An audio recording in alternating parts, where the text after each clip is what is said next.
Hello everyone, welcome to our show charts पे चर्चा। इस शो में हम बात करते हैं कि निफ्टी ने कैसे परफॉर्म किया, पूरा दिन कैसा रहा और आगे के क्या लेवल्स हो सकते हैं। साथ ही साथ हम दूसरे इंडाइसेस के बारे में बात करते हैं, जैसे कि सेक्टोरल इंडाइसेस के बारे में आज हम बात करेंगे। हेल्थ हेल्थ केयर के बारे में बात करेंगे, एफएमसीजी के बारे में बात करेंगे और पीएसयू बैंक्स के बारे में भी हम बात करेंगे। हमने आज देखा कि निफ्टी में ऑलमोस्ट 360 पॉइंट्स का गिरावट हमें देखने को मिली। इसका कारण मेजरली ये था कि जो कल हमने जो हमारे पीएम मोदी जी ने भी बोला कि अभी आप गोल्ड की बाइंग मत कीजिए और बाहर की वेकेशंस मतलब हम डीले कर सकते हैं और क्रूड ऑयल जो पेट्रोल और उसको है थोड़ा रिजर्व करके रखे और ऑनलाइन मीटिंग्स करें, वर्क फ्रॉम होम करें। इससे एक पैनिक सिचुएशन क्रिएट हो गई है मार्केट में, क्योंकि इससे हमें लग रहा है कि क्या कारण है जिस वजह से हमें ये स्टेप्स लेने पड़ रहे हैं। सबसे पहला कारण है कि देखिए, अगर हम जो है क्रूड ऑयल वगैरह सब इंपोर्ट करते हैं और इससे जो है हमारे करंट अकाउंट डेफिसिट में फर्क पड़ेगा। आईएनआर हमें वीक होता हुआ नजर आया, 95.32 के आसपास चल रहा है। यही कारण है जिस वजह से हमने निफ्टी में वीकनेस देखने को मिली। साथ ही साथ एफआईआईज जो है वो मार्केट में वापस आने को तैयार नहीं, वो कंटिन्यूअस सेलिंग कर रहे हैं। तो आगे हम जानेंगे कि निफ्टी के क्या लेवल्स है जो हम देख सकते हैं आने वाले दिन में, और आज किस तरीके से हमने परफॉर्म करते हुए देखा। Over to you sir.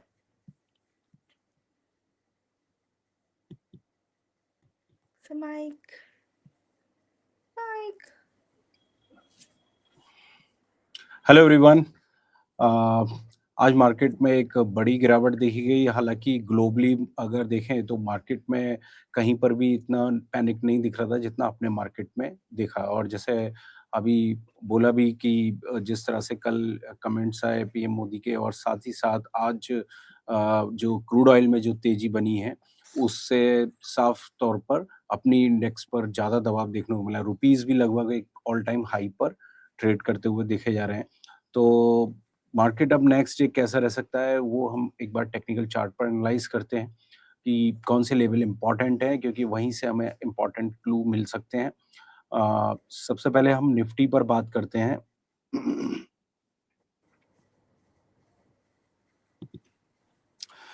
देखिए निफ्टी अपने उन पुराने लेवलों पर फिर आया है जहां से ये रीटेस्ट करके बाउंस लिया था इसने, यानी कि 23,800 का लेवल, और जो पिछले 2 वीक से काफी इंपॉर्टेंट लेवल रहा है।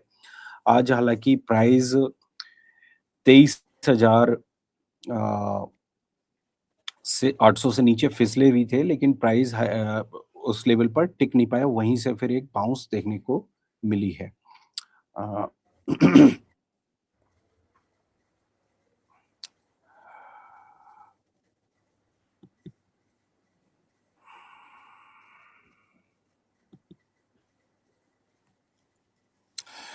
ओके, सो कल के लिए हमें ध्यान रखना है 23,800 का लेवल एक पाइवट लेवल रहेगा। देखिए ट्रेंड तो अभी वीक दिख रहा है, जिस तरह से 3 दिन में जो गिरावट हमने देखी है वो सेलिंग प्रेशर दिखा रही है। साथ ही साथ तो मेजर मूविंग एवरेजेस से प्राइस अभी नीचे ही ट्रेड कर रहे हैं। तो कल अगर 23,800 से ऊपर प्राइस मिलते हैं तो आपको वहां पर ध्यान रखना है। वहां पर कोई बुलिश पैटर्न बनता है तो वहां पर एक बाउंस या शॉर्ट कवरिंग देखने को मिल सकती है। लेकिन नेगेटिविटी कहाँ से देखने को मिलेगी? जैसे ही 23,800 से प्राइस नीचे अगर चलते हैं, तो फिर वीकनेस स्टार्ट हो सकती है, और वो वीकनेस 23,650 और उसके बाद 580 के लेवल, वो लेवल वहाँ से हमें बाउंस देखने को मिल सकते हैं। तो जहाँ से अभी प्राइस अगर देखें तो 800 के आस-पास ही सेटल हुए हैं। तो इनिशियली ट्रेड में हमें कल ये देखना है। बाकी कोई रिवर्सल बन रहा है, सपोज़ कोई पॉजिटिव क्यूज़ आ रही है और मार्केट रिवर्ट भी हो रहा है, या कोई शॉर्ट कवरिंग आ रही है, तो 24,000 से जब तक ऊपर कल मार्केट नहीं आ रहा है, ओवरऑल वीक लग रहा है। 24,000 कल के लिए मेजर रेजिस्टेंस रहेगा। प्राइस अगर उससे ऊपर सर्वाइव कर जाते हैं तो उसके बाद 24,120। हालाँकि कल एक्सपायरी भी है तो ये लेवल हमें ध्यान रखने हैं। लोअर साइड में 23,800 और हायर साइड में 24,000 की जो रेंज है, जिस तरह भी ब्रेकआउट होगा तो उस तरफ अच्छी मूवमेंट देखिए। हाल-फिलहाल में जो प्राइस एक्शन दिखा रहा है वो वीकनेस के लिए दिखा रहा है। अब मैं बात करता हूँ बैंक निफ्टी पर। देखिए बैंक निफ्टी में भी खासी गिरावट देखी गई। पीएसयू बैंक ने एक बार फिर है ना इस पर खास अच्छा खासा दबाव दिखाया है।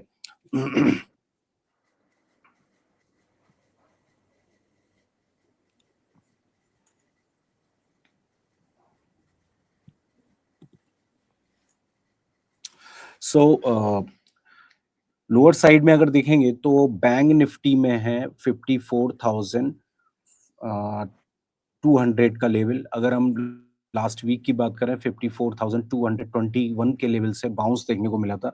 लेकिन अभी जो प्राइस चल रहे हैं, वो लगभग 400 के आसपास ऊपर सेटलमेंट दिया है। तो कल के लिए इमीडिएट जो सपोर्ट दिख रहा है, आप ध्यान रखें 54,200 का लेवल आपको ध्यान रखना है। अगर ये लेवल इससे ऊपर प्राइस टिके हुए हैं, तो हम कुछ एक्सपेक्ट कर सकते हैं कुछ बाउंस की। और जो बाउंस आता है तो हायर साइड में जो हर्डल दिखता है, वो 54,800 का लेवल है। 54,800 कल के लिए मेजर हर्डल रहेगा और उसके बाद 55,300 ये 2 लेवल कल के लिए रेजिस्टेंस ज़ोन है। बाकी सपोर्ट मैंने आपको जैसे 54,200 बताया, अगर सपोज़ 54,200 से भी नीचे प्राइस स्लिप होते हैं, तो नेक्स्ट इम्पोर्टेंट लेवल है 53,850। तो ये 2 सपोर्ट ज़ोन है, जहाँ से प्राइस में एक बाउंस देखने को मिल सकती है। ओवरऑल जो प्राइस एक्शन दिखा रहा है, वो वीकनेस के लिए दिखा रहा है और आज वॉल्यूम भी काफ़ी ऐड हुए हैं और जो टेक्निकली कैंडलस्टिक पैटर्न बना हुआ है, वो भी काफ़ी वीक बना हुआ है। मुझे लग रहा है अगर 54,200 का लेवल ब्रेक होता है, तो और वीकनेस देखने को मिल सकती है। थैंक यू सर हमें बैंक निफ्टी और निफ्टी के बारे में बताने के लिए। इसके बाद हमने देखा निफ्टी रियल्टी में काफ़ी अच्छी खासी गिरावट हमने देखने को मिली। ऑलमोस्ट 3% की गिरावट देखने को मिली निफ्टी रियल्टी में। और इसका कारण मेजरली यही था कि अभी जो जियोपॉलिटिकल टेंशन्स चल रही हैं और क्रूड ऑयल प्राइसेस बढ़ना के बात है, इसकी वजह से इन्फ्लेशन और इंटरेस्ट रेट, और रियल्टी एक ऐसा सेक्टर है जो इंटरेस्ट रेट से काफ़ी फ़र्क पड़ता है। तो इसमें हम सर क्या देख सकते हैं आगे वाले टाइम में? जैसे आज ऑलरेडी हम 3.05% का गिरावट देखा, 798.50 के आसपास क्लोज देखा, तो हम इसमें क्या एक्सपेक्ट कर सकते हैं?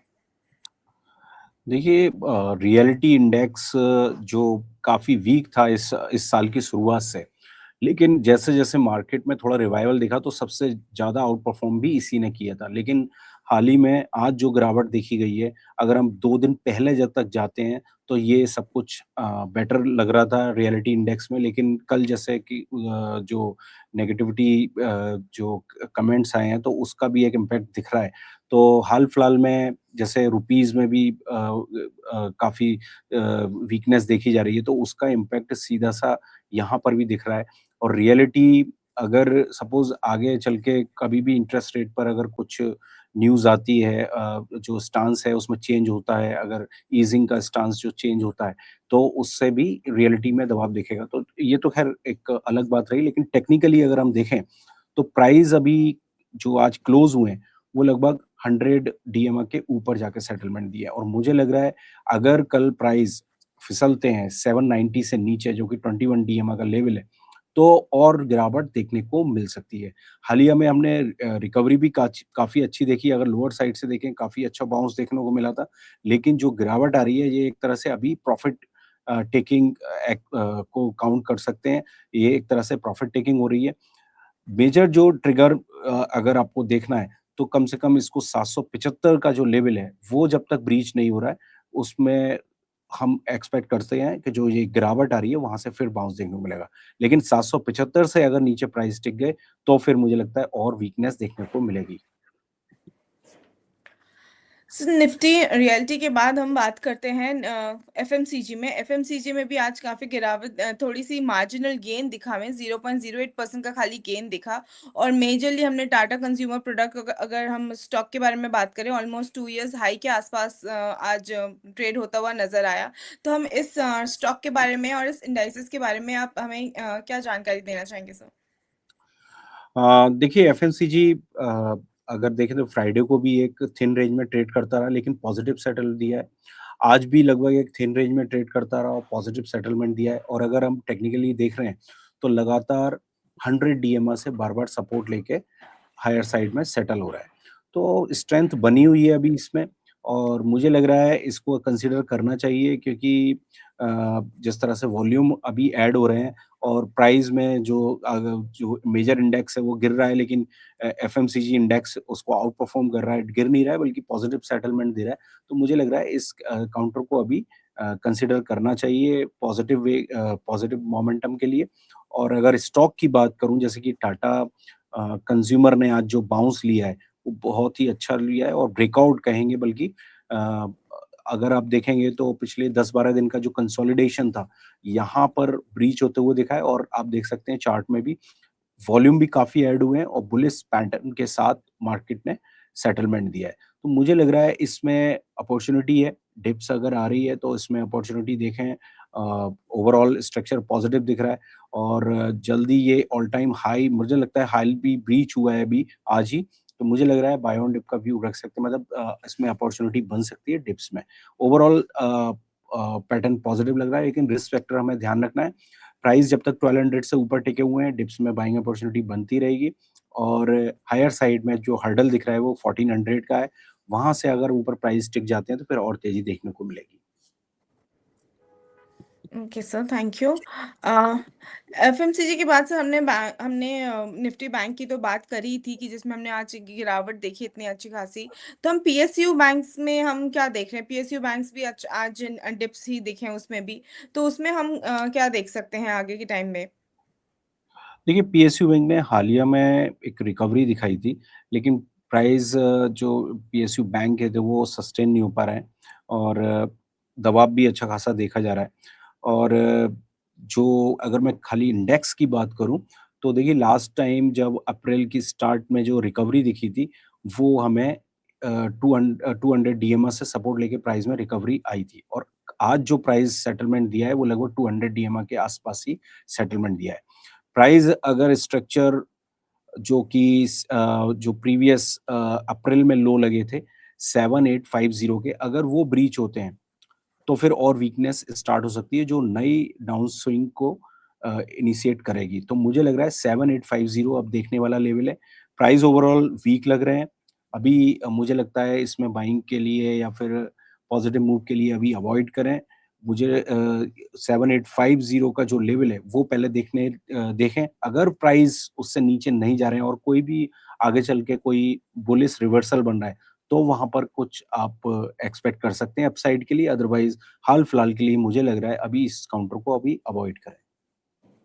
तो जैसे हमने पीएसयू बैंक के बारे में बात करी तो पीएसयू बैंक में सबसे बड़ा एसबीआई का हम नाम लेते हैं। तो एसबीआई में हम आगे क्या देख रहे हैं सर? देखिए एसबीआई ने अभी जैसे अभी तक बेटर लग रहा था, ये रिज़ल्ट आने के बाद इसमें काफ़ी सेलिंग प्रेशर दिखा है और 1000 से नीचे प्राइस जो डिक्लाइन हुए हैं, तो उससे अभी वीकनेस ही गहरा रही है और मुझे लगता है पीएसयू बैंक का जो मेन ट्रिगर मिला है, वो एसबीआई से मिला है डाउन साइड के लिए और ये भी अपने 200 डीएमआ के पास ही जाके सेटलमेंट दिया है। तो अभी फ्रेश बाइंग के लिए इसको अवॉइड करें, वेट एंड वॉच रखें अभी क्योंकि ओवरऑल प्राइस एक्शन अभी मुझे वीक लग रहा है। पिछले अगर 2-3 दिन की बात करें तो लगभग 10% के साथ गिरावट देखी जा चुकी है। तो अभी इस काउंटर को अवॉइड करें, थोड़ा कूल डाउन होने दीजिए ये सेलिंग। ऐसा नहीं है इससे पहले गिरावट नहीं आई है, इससे पहले भी गिरावट आई है लेकिन लोअर साइड में फिर जहाँ से रिकवरी बनी है और बुलिश रिवर्सल बने हैं, वहाँ से हमने रिकवरी भी देखी है। तो मुझे लग रहा है हाल-फिलहाल के लिए इसको अवॉइड करना चाहिए बाइंग के लिए। Okay. Okay sir, thank you so much. अगर हम सर हमने निफ्टी की बात करी, बैंक निफ्टी की बात करी, निफ्टी फार्मा में भी हमने थोड़ा-सा गेन देखा है, 0.25% का। और वहाँ से हम उसमें कौन-सा कोई कोई स्टॉक आप नॉट रिकमेंड बट एटलीस्ट जो स्टॉक बेटर लग रहा है इस मार्केट सिनेरियो में जहाँ हम ऑलमोस्ट सब जगह गिरावट देख रहे हैं बट निफ्टी फार्मा थोड़ा सपोर्टिव दिख रहा है। तो उसमें हम कोई एक ऐसा स्टॉक हो जिसमें इन्वेस्टर्स देख सकते हैं अपने पोर्टफोलियो में ऐड करने के लिए? अ, देखिए फार्मा जो इंडेक्स है वो लगातार अगर हम 2 हफ्ते को देखें तो लगातार आउट परफॉर्म करता आ रहा है और लगभग लाइफ टाइम हाई के आसपास ट्रेड कर रहे हैं। तो फार्मा के स्टॉक भी इसको फॉलो कर रहे हैं। फार्मा स्टॉक्स की अगर मैं हाल-फिलहाल में बात करूँ, ये मैं रिकमेंडेशन नहीं दे रहा हूँ, बेटर चार्ट पर अगर मेरे को दिख रहा है तो मैं उसको एक तरह से एक एजुकेशन पर्पज़ से बोल रहा हूँ कि आप उसको देख सकते हैं। बहुत अच्छे चार्ट बने हुए हैं, जैसे बायोकॉन ने बहुत अच्छी बाउंस ली है। आप इसको अगर टेक्निकली देखेंगे तो आपको बेटर लगेगा। हाल-फिलहाल में इसने साइमल्टेनियसली जो कि 21 डीएमए, 50 डीएमए और 200 डीएमए को एक साथ क्रॉस किया है और साथ ही साथ पॉजिटिव सेटलमेंट दिया है और अभी जो आज जो क्लोजिंग आई है, उसमें काफ़ी वॉल्यूम गैदर की है। तो मुझे लग रहा है काउंटर में अभी स्ट्रॉन्ग मोमेंटम बना हुआ है, 360 से जब तक ऊपर प्राइस टिके हुए हैं, मुझे लग रहा है इसमें फिर बाउंस देखने को मिलेगी और जो ब्रेकआउट लेवल दिख रहा है, वो करीब 400 का लेवल है। 400 से अगर ऊपर प्राइस टिक गए, तो फिर और तेज़ी देखने को मिलेगी। ओवरऑल स्ट्रक्चर काफ़ी अच्छा लग रहा है बायोकॉन का। Thank you sir, thank you so much for your insight on today's market. तो ऐसे ही हम चार्ट पे चर्चा करते रहेंगे। आज का हमारा जो भी शो था वो सारा एजुकेशनल पर्पस के लिए था। जो भी हमने स्टॉक्स की बात करी that is only for the educational purpose. But आप जब भी आप इन्वेस्ट करें हमेशा सेबी रजिस्टर्ड एनालिस्ट के थ्रू ही करें और हमें फॉलो भी करते रहें ताकि आपको इसी तरीके से इंफॉर्मेशन हर रोज मिलती रहे। Thank you so much. Thank you.